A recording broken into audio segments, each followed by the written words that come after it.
Bom dia, alunos! Hoje nós vamos continuar o assunto fotossíntese, que, como eu falei na aula passada, é o processo mais importante na manutenção da vida no planeta Terra, no qual todos os seres vivos são dependentes direto ou indiretamente.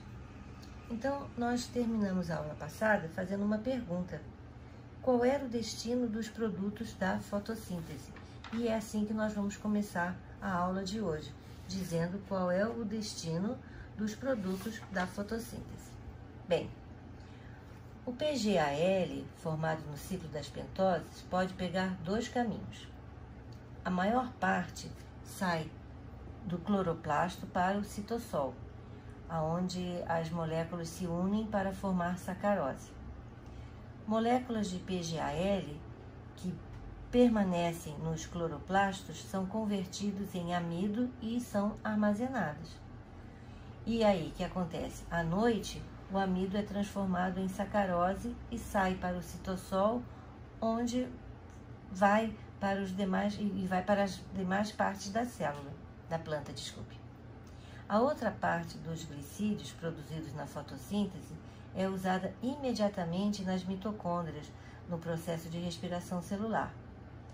Parte é transformada em diversas substâncias orgânicas de que a planta precisa, como aminoácidos, açúcar e etc. E outra parte ainda é armazenada na forma de amido nos amiloplastos. Conclusão: a fotossíntese garante às algas, plantas e às bactérias fotossintetizantes viverem totalmente independente de outros seres vivos, no qual se refere à obtenção de nutrientes. Por isso, elas são chamadas de autótrofos ou autotróficos. Já nós, que somos exemplos de heterotróficos ou heterótrofos, somos dependentes deles nessa imensa cadeia na qual chamamos de vida no planeta Terra. Aí eu ia esquecendo de falar um dos aspectos importantes que são os fatores limitantes da fotossíntese. O primeiro fator limitante da fotossíntese, isso é, o que vai interferir na taxa de fotossíntese de uma planta, é a temperatura. Como diversas enzimas, vocês sabem, participam da fotossíntese, a temperatura do ambiente é muito importante. Por quê? Porque as enzimas podem ser desnaturadas quando as temperaturas ficam acima de 40 graus Celsius, né? E quando nós falamos, por exemplo, de angiospermas. As angiospermas são as plantas que produzem frutos e são responsáveis por nossa alimentação, são de grande importância na nossa alimentação. Então, é muito importante que se mantenha uma temperatura ideal para que a planta possa fazer fotossíntese. A outra característica que interfere muito na taxa de fotossíntese é a taxa de gás carbônico. Por quê? Porque o gás carbônico é fundamental para a fotossíntese, porque é ele uma das substâncias utilizadas em maior quantidade no processo, né? Então ele pode influenciar na velocidade da fotossíntese. E é uma relação diretamente proporcional. Quanto menor for a concentração desse gás, menor será a velocidade. Então, é diretamente proporcional. Quanto maior a concentração desse gás, maior será a velocidade da fotossíntese. Só que isso acontece até um certo limite. Por quê? Porque a velocidade do processo se estabiliza a partir de uma determinada concentração. Então, vocês podem ver aqui nesse gráfico que a uma determinada concentração, a velocidade se estabiliza. Não adianta você dar mais gás carbônico para a planta, porque isso não vai interferir na velocidade, ela vai manter a mesma velocidade que ela estava fazendo de fotossíntese. Há, assim, um limite que a planta consegue absorver de gás carbônico e fazer a fotossíntese, tá? Por último, nós vamos ver a intensidade luminosa, que é também diretamente proporcional à taxa de fotossíntese, mas também tem um limite, que é chamado de ponto de saturação luminosa. Esse ponto de saturação luminosa é quando o aumento de luminosidade não influencia mais no aumento da velocidade da fotossíntese. A mesma coisa acontece aqui, né, nesse gráfico aqui, ó. Aumentou, aumentou, aumentou, chegou ao ponto de saturação luminosa e aí não interfere mais se aumenta ou a quantidade de luz, porque a taxa de fotossíntese vai se manter a mesma. E na realidade, nós temos diferentes pontos de concentração luminosa em diferentes plantas. Por exemplo, as plantas que vivem em ambientes de grande luminosidade têm um ponto de saturação luminosa maior do que aquelas que vivem em ambientes onde falta luz. Essas plantas são chamadas heliófitas, que são também chamadas de plantas de sol. Por exemplo, o girassol, a margarida são plantas de sol. E por outro lado, há plantas que são chamadas de unibriófitas, que vivem em ambientes de baixa luminosidade. As plantas de sombra, que elas são comuns em florestas de grande porte, né? E um exemplo é cacaueiro, que fornece a matéria-prima para o chocolate, né? E por fim, nós temos plantas chamadas plantas Can, que são plantas adaptadas a ambientes com clima desértico ou semiárido. E essas têm um crescimento mais lento que as angiospermas. Um exemplo de planta Can é o cacto e o outro exemplo é o abacaxi também. Agora nós vamos fazer uma comparação entre dois fenômenos maravilhosos que comandam e determinam a vida no planeta Terra: a fotossíntese e a respiração.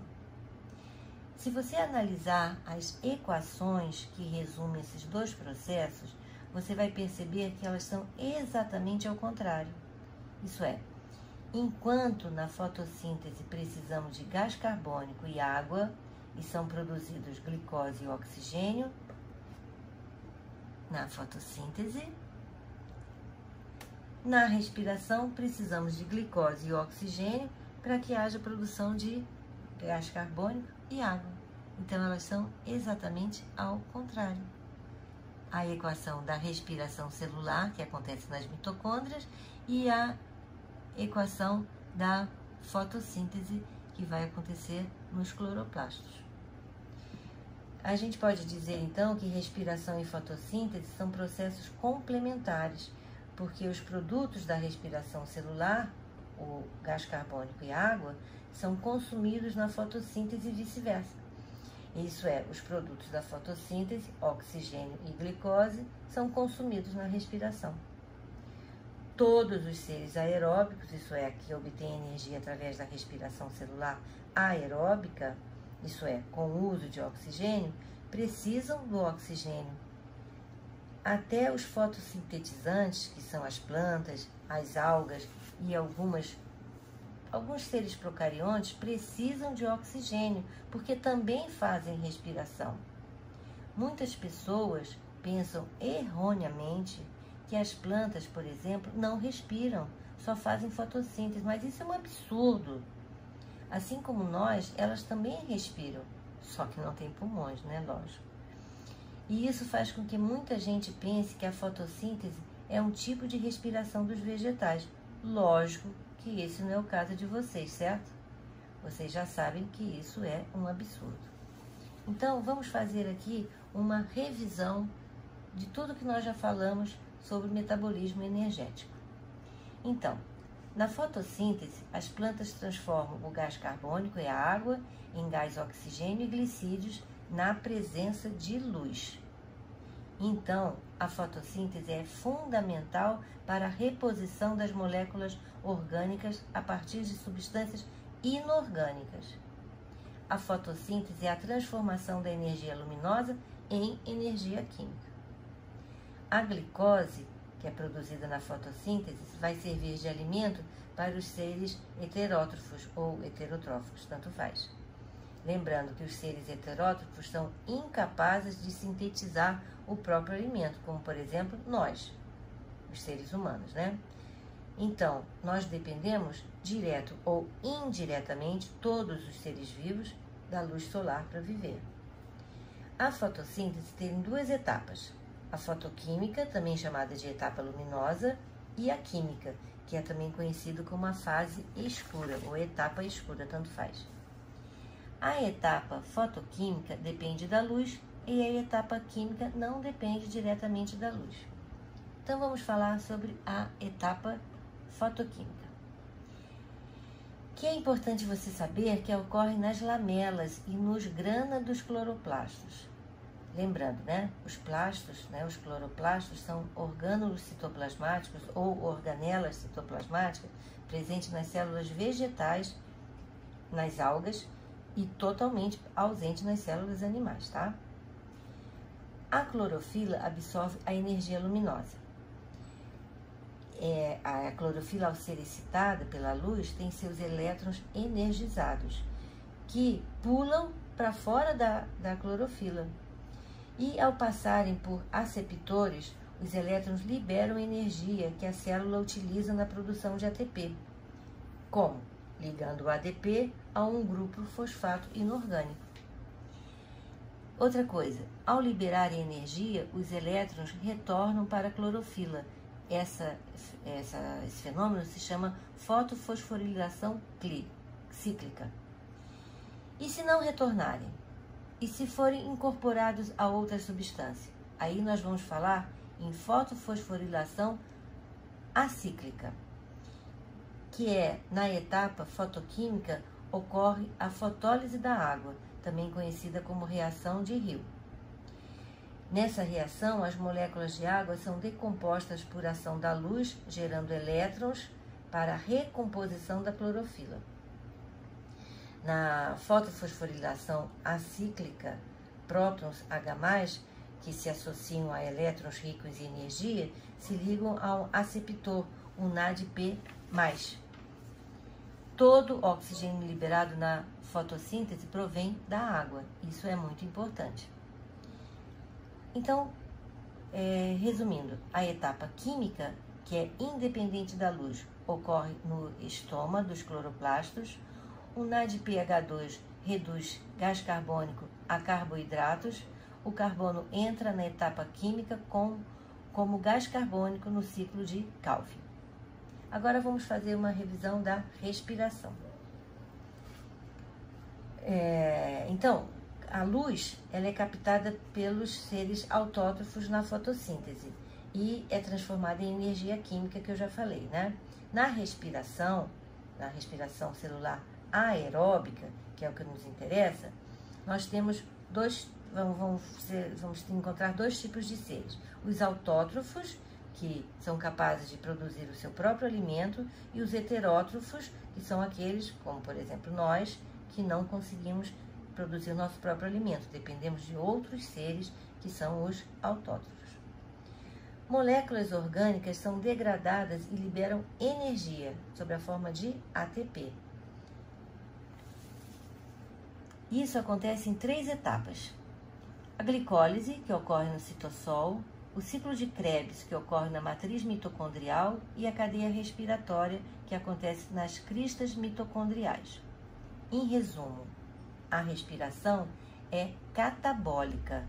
Trata-se de uma reação exotérmica, isso é, que libera energia. Na respiração ocorre a degradação de um combustível rico em energia, que é a glicose, tá? E ela é quebrada em 2 resíduos pouco energéticos, que é o gás carbônico e a água. Já na fotossíntese é um processo endotérmico.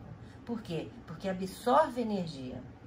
A forma de energia usada é a energia luminosa, né, que eu já falei, que é captada pela clorofila, que é um pigmento presente nos cloroplastos. De novo, então, na fotossíntese é produzido um combustível rico em energia, que é a glicose, e também é produzido o oxigênio. O oxigênio é eliminado para o meio ambiente e a glicose é uma reserva energética. Então, em resumo, na fotossíntese, a matéria-prima usada são gás carbônico e água, tá? E os produtos são glicose e oxigênio.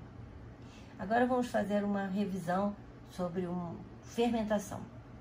A fermentação também é uma reação exotérmica, portanto, libera energia. E a fermentação vai ocorrer na ausência do gás oxigênio. Um combustível rico em energia é transformado em resíduos de menor teor energético. E nós temos, por exemplo, na fermentação alcoólica, os resíduos são o álcool etílico e o gás carbônico. Então, resumindo, há dois processos que envolvem o oxigênio e gás carbônico nos vegetais, a respiração e a fotossíntese. A respiração celular acontece nas plantas de dia e de noite. Libera energia para o trabalho celular e produz gás carbônico. Quando há luz, então na presença de luz, o vegetal realiza a fotossíntese, ele fabrica glicose e oxigênio. A produção de oxigênio pelas células vegetais, então, ocorre na natureza durante o dia e de gás carbônico tanto de dia como de noite. Então, a planta, quando há luz, ela faz fotossíntese. Porém, durante a vida inteira dela, todas as partes da planta, inclusive as raízes, têm que respirar, têm que fazer respiração aeróbica. Por quê? Porque se não tiver oxigênio para a planta fazer respiração, ela vai morrer. Experimenta botar a plantinha da mamãe dentro de um saco plástico. Lógico que ela vai morrer, como qualquer outro ser vivo aeróbico. Então é lógico que vocês já entenderam, não preciso repetir outra vez, que todo vegetal faz fotossíntese e todo ser vivo aeróbico faz respiração celular. E só para terminar, revisando aqui que ATP é um nucleotídeo que apresenta 3 fosfatos na molécula, em vez de apenas um. Ele tem a função de captar a energia liberada em reações químicas com a degradação dos alimentos. A outra função é armazenar energia em ligações moleculares e transferi-la aos processos orgânicos que exigem gastos de energia, tá bom? Então, eu acho que foi feita uma revisão das aulas que nós demos até agora. Eu acho que não acredito que vocês tenham dúvida. Acredito que eu falei várias vezes até a mesma coisa, né? Me repeti. E acho que já tá bom, né? Porque daqui pra frente eu vou chover no molhado, né? Já falei muitas vezes a mesma coisa, de várias formas. Espero que vocês tenham aproveitado. Essas foram as 5 aulas sobre metabolismo energético, ok? Até a próxima! Então vamos falar sobre mais um assunto de metabolismo energético, a quimiossíntese. E o que vem a ser quimiossíntese? A quimiossíntese é a produção de matéria orgânica através da oxidação de substâncias minerais sem recorrer à luz solar. Ela vai ser dividida em 2 etapas, e é a formação do NADPH e ATP, usando a energia fornecida por diversas reações químicas de oxidação que ocorrem no meio ambiente. A quimiossíntese é um processo que ocorre a produção da matéria orgânica a partir de gás carbônico, água e outras substâncias inorgânicas como amônia, ferro, o nitrito e enxofre, por exemplo. E acontece sem a utilização de energia luminosa, como eu falei. Os principais organismos que realizam a quimiossíntese são denominados quimioautotróficos, quimiomiolitróficos ou quimiolitoautotróficos. Aí são incluídas as bactérias e as arqueobactérias que vivem em ambientes carentes de luz solar. Pode-se observar que a reação da quimiossíntese é semelhante à reação que produz glicose através da fotossíntese, exceto pelo fato de que a fotossíntese libera o oxigênio, enquanto a quimiossíntese produz enxofre sólido. como eu disse, a quimiossíntese divide-se em duas etapas. A primeira é a formação do NADPH e de ATP usando a energia fornecida por determinadas reações químicas de oxidação que ocorrem no meio. E a segunda fase é igual à fase química da fotossíntese. E aí se tem a redução de dióxido de carbono, o que conduz à síntese de substâncias orgânicas. A quimiossíntese também é chamada de fotossíntese bacteriana. As bactérias quimiosintetizantes obtêm a energia necessária para a sua sobrevivência por meio de oxidações inorgânicas, o que resulta na produção de matéria orgânica a partir da oxidação de substâncias minerais. É um fenômeno que é realizado especialmente por bactérias do tipo ferrobactérias, que oxidam o ferro, as sulfobactérias, que oxidam o enxofre, e as nitrobactérias, que oxidam o nitrogênio. Notem que esse é um processo pelo qual a produção de matéria orgânica é dada a partir do gás carbônico, da água e de outras substâncias inorgânicas, como eu falei, né? Quando comparada à fotossíntese, a produtividade da quimiossíntese pode ser considerada como muito reduzida. Porém, esse processo é crucial para a realização do ciclo do nitrogênio, onde esse elemento é fixado no solo ou nas plantas e assim pode chegar até nós através da alimentação, já que nós não conseguimos absorver o nitrogênio do ar atmosférico. Um exemplo de bactéria fixadora do nitrogênio é a bactéria do gênero Nitrobacter. Elas podem ser encontradas no solo e desempenham um importante papel no ciclo do nitrogênio. E também algumas bactérias se associam a plantas leguminosas e formam nódulos nas suas raízes, e dessa forma elas fixam o nitrogênio do ar. E aí, quando nós nos alimentamos dessas plantas, conseguimos o nitrogênio do qual precisamos para a produção, por exemplo, obtenção de aminoácidos. As plantas leguminosas são aquelas que têm o seu fruto um legume. Legume é um fruto em forma de fava, em forma de como a ervilha, como o feijão, como a lentilha, por exemplo, tá? E também as bactérias que vivem nas profundezas marítimas também realizam quimiossíntese. Em 1977, cientistas descobriram animais, anêmonas, mariscos e caranguejos e uma espécie de verme sem boca que podiam viver a mais de 2 quilômetros abaixo da superfície, no mar, onde não há nenhum vestígio de luminosidade, né? E como esses animais estavam próximos a fontes hidrotermais, água quente com gás sulfídrico dissolvido, os cientistas concluíram que esse gás era oxidado por bactérias quimiosintetizantes que transformavam o enxofre. E dessa forma, ao conseguir energia para produzir matéria orgânica, esse tipo de bactéria servia como alimento para os seres heterótrofos que habitavam essas grandes profundezas, né? Profundidades, e dando chance para que aquela comunidade existisse. Então, os cientistas concluíram que a quimiossíntese é um fator essencial para a existência de vida em ambientes inóspitos. A gente pode observar quimiossíntese em alguns fungos também, apesar de serem raros. Existem, então, bactérias capazes de incorporar o gás carbônico para a síntese de moléculas orgânicas, utilizando a energia química resultante da oxidação do sulfeto de hidrogênio. E essas bactérias são as sulfobactérias quimioautotróficas. Apesar do processo quimiosintético representar uma pequena parte no processo de compostos orgânicos, as bactérias quimiosintetizantes desempenham importante atividade na biosfera, principalmente na fertilidade do solo, através da sua intervenção na reciclagem de compostos azotados, isso é, compostos nitrogenados.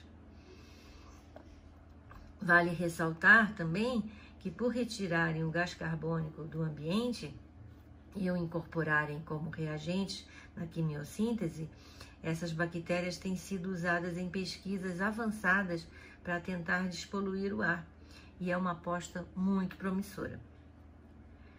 Quando se compara a quimiossíntese com a fotossíntese, nós vemos que a taxa de produção orgânica da quimiossíntese é muito pequena. Enquanto a matéria orgânica da fotossíntese é utilizada em larga escala e é a base da cadeia alimentar global, a energia da quimiossíntese é utilizada apenas num contexto local, como nos exemplos de grandes profundidades marinhas, né, que eu falei. Porém, há uma outra diferença em que a quimiossíntese se sobressai. Ela pode ocorrer em regiões sem presença de luz e sem matéria orgânica, enquanto a fotossíntese só ocorre se houver luz. Então, por isso, em contextos extremos, a quimiossíntese salva, né, entre aspas, vamos dizer assim, a manutenção da vida. E quando os cientistas estudam a origem da vida, atualmente eles acreditam que os primeiros seres vivos eram seres autotróficos, porque se fossem seres heterotróficos, dependeriam de outros seres para viver. E então, lógico, eles não seriam os primeiros, né? E além disso, o ambiente da Terra primitiva era caracterizado por vulcões, por uma atmosfera sem oxigênio e rica em carbono e enxofre, e também tinha altas temperaturas e muitas nuvens que constituíam uma atmosfera densa. Portanto, especula-se que os primeiros seres vivos eram proto-arqueobactérias, do tipo autotróficas quimiosintetizantes, porque usavam dos compostos inorgânicos da atmosfera e do solo para produzir as primeiras matérias orgânicas e limpar um pouco a atmosfera, e aí iam permitir a luz solar chegasse à Terra, e dando início à fotossíntese, né? Foi assim que a atmosfera começou a ter uma composição mais significativa de oxigênio e as coisas foram se desenvolvendo até chegar nos dias de hoje, com toda essa complexidade dos seres vivos que nós conhecemos e os que nós ainda não conhecemos. Porém, alunos, estas são só hipóteses, que apesar de serem bem plausíveis, não são leis da biologia, ok? Pode-se especular à vontade sobre o início da vida do nosso planeta, mas certeza mesmo, talvez, a gente nunca tenha. Ou não sei, né? Ou a gente vai ter um dia. Vocês, quem sabe, um dia poderão ser grandes cientistas e fazerem uma grande descoberta neste ramo e comprovarem ou negarem totalmente essa teoria. E quando isso acontecer, não se esqueçam que tudo começou nos bancos escolares com uma simples pergunta que os impulsionou: como surgiu a vida na Terra? A curiosidade é uma grande mola da humanidade, não é? Bem, alunos, ficamos por aqui. Até a próxima aula.